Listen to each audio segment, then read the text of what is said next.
Enercop, son métier principal, c'est fournisseur d'électricité, c'est-à-dire qu'on opère sur un marché où on est concurrent direct de géants comme EDF, Engie, Total, Butagaz, Eni. Il y a des associations environnementales, des ONG, donc je peux citer les Amis de la Terre, Greenpeace. Il y a des mouvements plus revendicatifs comme sortir du nucléaire.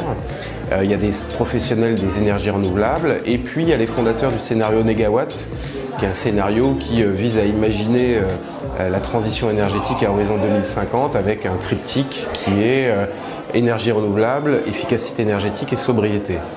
Donc dès la création d'Enercop, on s'est appuyé sur ce triptyque et on s'est dit qu'Enercop allait non seulement être un fournisseur d'électricité de référence, 100% renouvelable, 100% coopératif, décentralisé, mais aussi qu'on allait accompagner nos clients, les citoyens, les collectivités à agir sur l'efficacité énergétique et agir sur le champ de la sobriété.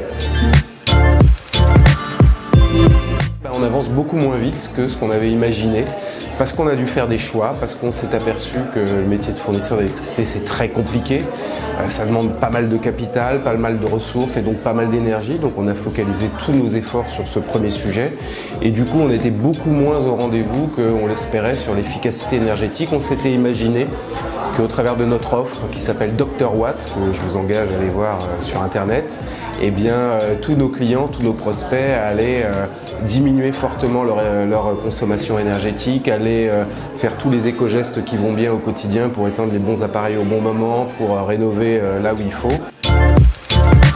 Pour faire passer une offre comme celle-ci, il faut des moyens, il faut un message qui est clair, il faut convaincre les gens. Le deuxième élément, c'est qu'il faut que la personne à laquelle on s'adresse soit réceptive à ça. Et on dit assez généralement que le citoyen a envie de changer. Les études montrent, et elle a été citée ce soir, que 50% des gens sont prêts à faire des gestes au quotidien, mais entre le déclaratif et la réalité, c'est beaucoup plus compliqué que ça. On en tire un retour sur expérience et on se dit qu'on doit être plus explicite dans notre message, qu'on doit peut-être être moins ambitieux au début et plus progressif dans l'aide à avancer, dans l'aide à adopter des éco-gestes. Et puis surtout qu'on doit peut-être dans la stratégie d'entreprise bien sérier les choses.